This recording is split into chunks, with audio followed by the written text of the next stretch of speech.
Hello friends, welcome to rice ice YouTube channel. My name is Tanmoy পাল। আজকের prelims byte সেশনে recently Karnataka আর অন্ধ্রপ্রদেশ যে social মিডিয়ার ban নিয়ে এসছে চিলড্রেনদের জন্য, সেটার ব্যাপারে কিন্তু আমরা আলোচনা করব। তো দেখো, প্রথমেই আজকের ওয়ার্ড টু রিড সেশনে তোমাদের বলা হয়েছিল এই পার্টিকুলার আর্টিকেলটাকে খুব ভালো করে পড়ার জন্য। ঠিক আছে, কি বলেছিল? Ban on social media use by children may encroach into centre domain. ঠিক আছে, এই আর্টিকেলটার উপর বেস করেই কিন্তু আজকে আমাদের প্রিলিমস বাইটস। ঠিক আছে, দেখো, ডাইরেক্টলি কিন্তু কোনো কোয়েশ্চেন ইউপিএসসি কিন্তু এখনো পর্যন্ত সোশ্যাল মিডিয়া চাইল্ড রিলেটেড জিজ্ঞাসা করেনি প্রিলিমসে। বাট একটা কোয়েশ্চেন দেখো, সেখান থেকে আমরা আসছি যে কি প্যারালাল আমরা ড্র করতে পারি বা কি কনক্লুশন আমরা ড্র করতে পারি। তো কনসিডার দ্য ফলোয়িং কান্ট্রিজ। ৫টা কান্ট্রির নাম দেওয়া হয়েছে। How many countries among the above are there other than India where international merchant payment are accepted under UPI. ঠিক আছে? তো এইরকমভাবে সিমিলারলি তো কোয়েশ্চেন জিজ্ঞাসা করতে পারে যে কোন কান্ট্রিগুলো, ধরো কিছু কান্ট্রির নাম দিয়ে দিল, দিয়ে বলল কোন কান্ট্রিগুলো এর মধ্যে চিলড্রেনদের জন্য সোশ্যাল মিডিয়া ব্যান করেছে। ঠিক আছে? তো we have to prepare for all this circumstances. ঠিক আছে? তো তার জন্য কিন্তু আমরা আজকের এই প্রিলিমস বাইচটা নিয়ে এসেছি। প্লাস এর যে কনটেন্ট, এটা কিন্তু তোমরা মেইনসেও ইউজ করতে পারবে। তো ভালো করে বুঝে নাও, it will be very helpful for both your prelims and mains exam. ঠিক আছে? এবার দেখো, টপিকে চলে আসি। টপিকে যখন আমরা আসছি, Karnataka, Andhra Pradesh social media ban for children. ঠিক আছে? এবার একবার ফ্লোটা বুঝে নাও যে লেকচারের ফ্লোটা কেমন। প্রথমে আমরা কনটেক্সট দেখব। ঠিক আছে? তারপরে এই প্রপোজালটা হয়েছে যে কি হাইলাইটস সেগুলোকে আমরা দেখব। ঠিক আছে? তার মধ্যে স্টেট স্পেসিফিক প্রভিশন, যে কর্ণাটক আর অন্ধ্রপ্রদেশের প্রভিশনের মধ্যে ডিফারেন্স কি এটা বুঝবো। এরপরে মেজর অবজেক্টিভ গুলো আমরা দেখব। কেন করছে এটা? এই ব্যানটা কেন? কি প্রবলেম হচ্ছে আমাদের? এরপরে আমরা কিছু গ্লোবাল ট্রেন্ডও দেখব। ঠিক আছে? তারপরে যে লিগাল আর কনস্টিটিউশনাল চ্যালেঞ্জটা আছে না, সেটাও কিন্তু আমাদের খুব ভালো করে বুঝে নিতে হবে। Then only we can get a comprehensive understanding about this particular topic, right? আর তারপরে এটা বুঝে নেওয়ার পরে প্রিলিমস এর এমসিকিউ আছে। এই পুরো কনটেন্টটার উপর বেস করে আমি চাইবো এই কোয়েশ্চেনটা তোমরা সলভ করো আর কমেন্ট সেকশনে যেয়ে আমাদের আনসারটা জানাও। ঠিক আছে?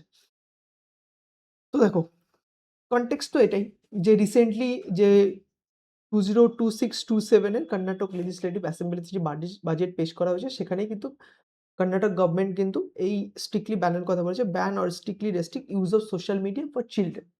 ঠিক আছে? Under the age of 16। ঠিক আছে? আর অন্ধ্রপ্রদেশ কিন্তু এখনো ব্যান করেনি, বাট ব্যান করার কথাও ভাবছে। ঠিক আছে? ডিফারেন্সটা আমরা দেখব, এই নেক্সটেই আসছে। ঠিক আছে? এটাই হচ্ছে কনটেক্সট। এইবার কি হাইলাইটসটা দেখে নাও।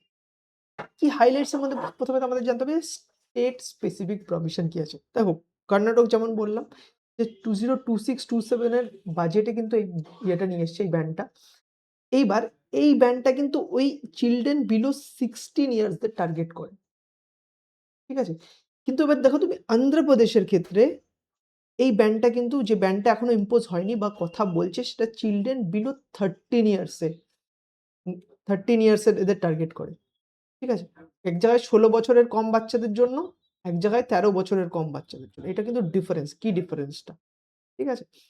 আর যখন কর্ণাটক লেজিসলেটিভ অ্যাসেম্বলিতে যখন এই ব্যানটার প্রস্তাব করা হয়, তখন যে মেইনলি কনসার্ন গুলো রাইজ করা হয়েছিল, সেগুলো কি ছিল? যে না, স্ক্রিন টাইম প্রচুর বেড়ে গেছে। Excessive screen time. আর এর ফলে কি হচ্ছে না, আই ফ্যাটিগ হচ্ছে। ঠিক আছে? আই থিংক আমরা সবাই কম বেশি এই প্রবলেম গুলো ফেস করেছি। ইভেন আমরা যদি এখনো পর্যন্ত আমাদের নিজেদের ফোনের স্ক্রিন টাইম দেখি, তাহলে দেখতে পাবো অনেকেরই 5 আওয়ার্স এর কিন্তু আমাদের উপরে আছে। ঠিক আছে? আর এর সাথে যে একাডেমিক পারফরম্যান্স আছে ওভারঅল, সেটাও কিন্তু ডিক্লাইন দেখা যাচ্ছে। তো এইগুলোর জন্যই কিন্তু কর্ণাটক গভর্নমেন্ট ডিসিশন নিয়েছে, না, we want to ban the social media for children below 60। অন্যদিকে কি দেখো, অন্ধ্রপ্রদেশ গভর্নমেন্ট প্ল্যান করেছে যে নেক্সট 90 ডেজ এর মধ্যে কিন্তু আমরা এই ব্যানটাকে কিন্তু এনফোর্স করব। এর জন্য যে group of minister led by Nara Lokesh, ঠিক আছে? উনারা কিন্তু এই ব্যানটার যে টেকনিক্যাল ফিজিবিলিটি আর যে ইন্টারন্যাশনাল মডেল, এটাও কিন্তু স্টাডি করার পর গভর্নমেন্টকে অ্যাডভাইস দেবে যে ব্যান করা উচিত না উচিত। ঠিক আছে? এটা তো হলো তোমাদের স্টেট স্পেসিফিক প্রভিশন কি আছে। ক্লিয়ার? এইবার যে ব্যানটা করছি, তার পিছনে হোয়াট ইজ দ্য রিজন? কেন করছি? দেখো প্রথম তো হচ্ছে মেন্টাল হেলথ। এবার কি না এই সোশ্যাল মিডিয়ার জন্য যে একটা কনস্ট্যান্ট কম্প্যারিজন চলে থাকে যে কি হয় যে কেউ ধরো বেশি নাম্বার পেয়ে গেছে বা কেউ লাইফে একটু বেশি সাকসেস পেয়ে গেছে, আমরা নিজেদের সেখানে কম্পেয়ার করতে থাকি আর তারপরে কি হয় যে না আমরা নিজেদের ভাবি আমরা তো আমরা কিছুর জন্যই না, আমাদের কনফিডেন্স লেভেল ডাইরেক্টলি কিন্তু ইম্প্যাক্ট করে। এর ফলে কি হয় না যে এনজাইটি কিন্তু বেড়ে যায়, এনজাইটি ডিপ্রেশন এগুলো খুব খুব এখনকার দিনে তুমি বাচ্চাদের মধ্যে দেখা যাচ্ছে 15-16 বছরের বাচ্চারা বলছে আই ফিল ডিপ্রেসড, ঠিক আছে? তো এইসব জিনিসগুলো কিন্তু হয়। এর সাথে, সাথে যেমন বডি ইমেজ ইস্যু, ঠিক আছে? একটা কনস্ট্যান্ট কম্প্যারিজন চলতে থাকে যে ও দেখতে ভালো, ও দেখতে খারাপ, এই টাইপের জিনিসগুলো কিন্তু হতে থাকে। আর এইগুলোই ওভারঅল যে মেন্টাল হেলথ ক্রাইসিস কিন্তু তৈরি করে। এর সাথে, সাথে দেখো সেফটি কিন্তু একটা ইম্পোর্টেন্ট ইস্যু। কিভাবে সেফটি? না প্রচুর বাচ্চারা আছে যারা সাইবার বুলিং ফেস করে। ঠিক আছে? তারা মানে খুব তাড়াতাড়ি এজ ইনঅ্যাপ্রোপ্রিয়েট কনটেন্ট এর কিন্তু তারা এক্সপোজার পেয়ে যায়। ঠিক আছে? এইটা কিন্তু তাদের যে ওভারঅল সেফটি সেটা কিন্তু তাদের হ্যাম্পার হয়। এর সাথে, সাথে দেখো ডিজিটাল লিটারেসি। ডিজিটাল লিটারেসি কি? মানে এই এত excessive screen time, excessive dependence on digital media এগুলোর ফলে কি হচ্ছে? না আমাদের যে ফিজিক্যাল অ্যাক্টিভিটি চাইল্ডদের মধ্যে বিশেষ করে সেগুলো কিন্তু কমে যাচ্ছে। এর সাথে, সাথে না রিডিং হ্যাবিট, ঠিক আছে?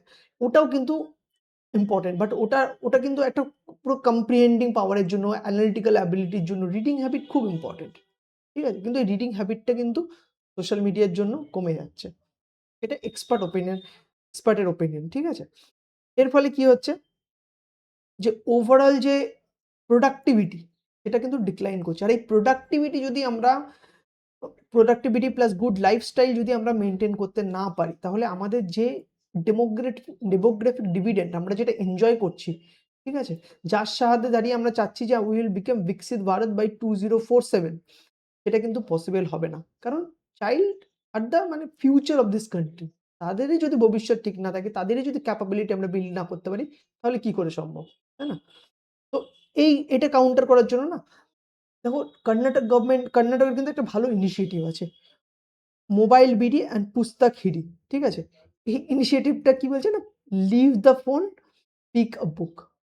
তোমরা ধরো কোনো মেইনস এর কোনো আনসারেও কিন্তু এটা ইউজ করতে পারো। বুঝতে পারলে?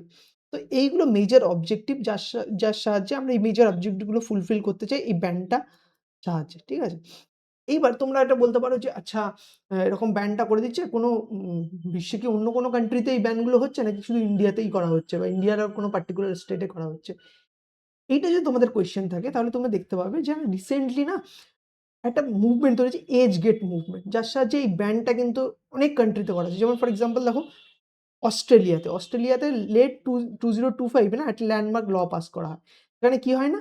সোশ্যাল মিডিয়া যে সমস্ত বাচ্চারা ১৬ বছরের কম বয়স তারা কিন্তু সোশ্যাল মিডিয়াতে এন্ট্রি করতে পারবেন। তাদের জন্য কিন্তু ব্যান করে দেওয়া হয়েছে সোশ্যাল মিডিয়া। ঠিক আছে? এর সাথে, সাথে তোমরা যদি ফ্রান্সে চলে আসো তাহলে দেখতে পারবে যে না প্যারেন্টাল কনসেন্ট কিন্তু খুব একটা ইম্পোর্টেন্ট রোল প্লে করে ফ্রান্সে। ঠিক আছে? Digital puberty age of 15 introduced. ঠিক আছে? এর সাথে, সাথে তোমরা যদি স্পেনে চলে আসো, স্পেনে কি হয় না? Age verification. এর সাহায্যে কি হচ্ছে যে না আমরা চাইল্ডদের যে মানে চাইল্ডদের যে এন্ট্রি ভেরিয়াস সোশ্যাল মিডিয়া প্ল্যাটফর্মে সেটাকে কিন্তু আমরা রেগুলারাইজ করার চেষ্টা করছি। To secure their future as well as secure our nations future, right? এইবার যখন আমরা এই ব্যান গুলো করছি, তাহলে কিছু না কিছু তো লিগ্যাল আর কনস্টিটিউশনাল চ্যালেঞ্জেস আসবে। আমরা এবার সেটাকে একবার দেখে নিই। যে কি লিগ্যাল বা কনস্টিটিউশনাল চ্যালেঞ্জ আসবে। ১ম এ দেখো জুরিডিকশনাল ইস্যু আছে। এখানে কি জুরিডিকশনাল ইস্যু আছে? দেখো 7 শিডিউল তোমরা সবাই জানো এটা সেপারেশন অফ পাওয়ার এর সাথে ডিল করে। ৩ টে লিস্ট আছে union list, uh state list and concurrent list. ঠিক আছে? এইবার এখানে বলছে যে কমিউনিকেশন আর ইনফরমেশন টেকনোলজি এটা না ইউনিয়ন লিস্টের মধ্যে পড়ে। তো ইউনিয়ন লিস্টের মধ্যে যদি পড়ে তাহলে কে এর উপর ল বানাতে পারে বা রেগুলেশন বানাতে পারে? ইউনিয়নের ডোমেইনে চলে আসছে। ঠিক আছে? তার জন্য কি বলছে যে state may lack legislative competence to mandate platform level block. স্টেটের কাছে কিন্তু এই পাওয়ারটা কিন্তু পুরোপুরিভাবে নেই। তার জন্য কিন্তু ইউনিয়নের কনফিডেন্স থাকা কিন্তু বহুত বেশি ইম্পোর্টেন্ট। ঠিক আছে? জুরিডিকশনাল ইস্যু তুমি বুঝে গেলে স্টেট অ্যান্ড সেন্ট্রালের মধ্যে কি প্রবলেমেটিক এরিয়াটা থাকতে পারে। এর সাথে, সাথে ধরুন যদি ফান্ডামেন্টাল রাইটে চলে আসো, দেখো আর্টিকেল 19(1) এ কি বলছে? Freedom of speech and expression রাইটটা কিন্তু দিচ্ছে। আর এটা শুধু বড়দের জন্য সেমন তো না, বাচ্চাদের জন্য ওই রাইটটা available. Although there is some reasonable restriction, কিন্তু এক্সপার্ট বলছে যে এই ব্ল্যাঙ্কেট ব্যান কিন্তু এই রাইটটাকে ভায়োলেট করতে পারে। তো এই গ্রাউন্ডে কিন্তু সুপ্রিম কোর্টে চ্যালেঞ্জও হতে পারে। ঠিক আছে? এর সাথে, সাথে দেখো এটা কনফ্লিক্টে আসে digital personal data protection DPDP অ্যাক্টের সাথেও কিন্তু এটা কনফ্লিক্টে আসে। কেন? না, ডিপিডিপি একটা চাইল্ডদের যখন ডিফাইন করেছে, কি বলেছে যে someone under 18, বাট এখানে আমরা কত এজের কথা বলছি, কখনো বলছি 16 in case of Karnataka, 13 in case of Andhra Pradesh. ইউনিফর্মিটিটা কিন্তু নেই। ঠিক আছে? তো এর জন্য কিন্তু এই একটার সাথেও এটা ক্ল্যাশ করতে পারে। এর সাথে, সাথে ইমপ্লিমেন্টেশন হার্ডেলও কিন্তু আছে। কেন?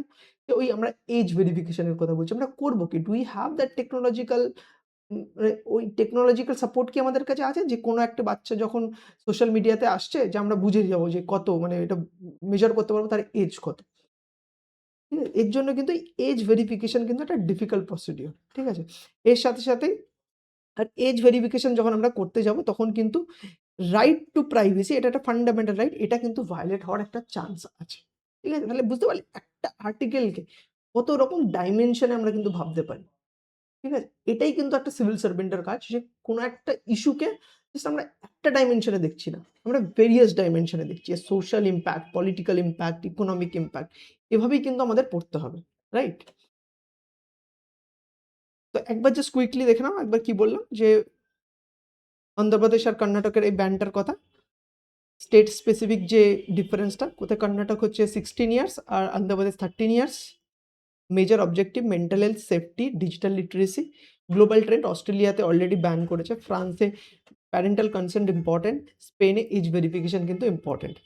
আর লিগাল কনস্টিটিউশনাল চ্যালেঞ্জ কি আসতে পারে না, জুরিডিকশনাল ইস্যু হতে পারে, সেন্ট্রাল স্টেটের মধ্যে dispute, fundamental right related problem হতে পারে, স্পেশালি আর্টিকেল 19(1)(a)। ডিপিডিপির সাথে কনফ্লিক্টে আসছে এজ রিলেটেড ডেফিনেশনের সাথে। আর ইমপ্লিমেন্টেশন হার্ডের, যেখানে এজ ভেরিফিকেশন পর্যন্ত করা কিন্তু চ্যালেঞ্জ। যখন এজ ভেরিফিকেশন আমরা করে নেবো, তখন কিন্তু রাইট টু প্রাইভেসির সাথে কনফ্লিক্টে আসতে পারে। ঠিক আছে? তো এটা ছিল পুরোপুরি এই সোশ্যাল মিডিয়ার উপর একটা ডিসকাশন। এইবার আমি চাইবো যে তোমরা এই প্রিলিমসের এমসিকিউটাকে সলভ করো। Consider the following statement regarding the regulation of social media for minor in India. যদি তোমাদের এই আন্ডারস্ট্যান্ডিংটা ক্লিয়ার থাকে, তোমরা কিন্তু সলভ করতে পারবে। যদি সলভ করতে না পারো, তাহলে যাও আরেকবার যে ভিডিওটা 1.5x বা 2x স্পিডে দেখে নাও, ক্ল্যারিটি কিন্তু চলে আসবে। ঠিক আছে? একবার দেখে নাও, স্ক্রিনটাকে একবার পজ করো। ঠিক আছে? আনসারটা দিয়ে দাও কমেন্ট সেকশনে যে। আর যদি কোনো পার্টিকুলার কোয়েশ্চেন থাকে, কোথাও যদি আন্ডারস্ট্যান্ডিং এ প্রবলেম থাকে, কমেন্ট সেকশনে আমাদের জানাও। Will help you. ঠিক আছে? এর সাথে, সাথে যারা এই সেম কনটেন্টটাকে বেঙ্গলি মিডিয়ামে পড়তে চাও আর বেঙ্গলি মিডিয়ামে এক্সাম লিখছো, ঠিক আছে? তারা কিন্তু রাইস আইএস এর ওয়েবসাইটে যেয়ে সেম কনটেন্টটা কিন্তু বাংলা ভাষাতেও ডাউনলোড করে পড়তে পারো। ঠিক আছে? তো ল্যাঙ্গুয়েজ কিন্তু একটা কোনো ব্যারিয়ার হবে না। দেখো সবকিছু এইখানে এই আর্টিকেলে, প্রেক্ষাপট থেকে শুরু করে ইভেন কোয়েশ্চেনও কিন্তু আমরা দিয়ে দিয়েছি প্রিলিমস এমসিকিউ। ঠিক আছে? তো এটাই ছিল আজকের সোশ্যাল মিডিয়ার ব্যানের উপর ডিসকাশন। আশা করি তোমরা কমপ্লিটলি আন্ডারস্ট্যান্ড করেছো। প্রবলেম থাকলে কমেন্ট সেকশনে তোমরা জানাও। Will there to help you. Okay, thank you so much for attending this particular discussion and all the very best for your upcoming prelims exam. Thank you.